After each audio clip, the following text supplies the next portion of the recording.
మాజీ మంత్రి కొడాలి నానిపై కేసు నమోదైంది. ఆయనతో పాటుగా సన్నిహితులు శశిభూషణ్ సహా మరో ముగ్గురుపై కేసు ఫైల్ చేశారు. ఎన్నికలకు ముందు తమతో బలవంతంగా పదవులకు రాజీనామా చేయించారని వాలంటీర్లు గుడివాడ పోలీసులకు ఫిర్యాదు చేశారు.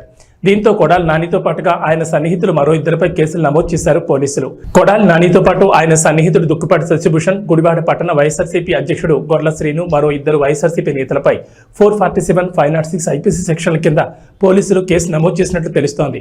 మరోవైపు కొడాలి నాని తాడేపల్లి జగన్ నివాసంలో జరిగిన వైఎస్ఆర్సీపీ సమావేశంలో పాల్గొన్నారు. అక్కడ చర్చించిన అంశాలపై మాట్లాడారు. చంద్రబాబు ఎన్నికల్లో దొంగ వాగ్దానాలు ఇచ్చి అధికారంలోకి వచ్చారని మండిపడ్డారు. విశాఖలోని ఋషికొండపై టీడీపీ తప్పుడు ప్రచారం చేస్తోందని ధ్వజమెత్తారు. ఎన్నికల్లో హామీ ఇచ్చిన సూపర్ 6 ఎప్పుడు అమలు చేస్తారో చెప్పాలని కూటమి ప్రభుత్వాన్ని ప్రశ్నించారు. నిరుద్యోగులకు ఇస్తామన్న 3,000 ఇవ్వాలన్నారు.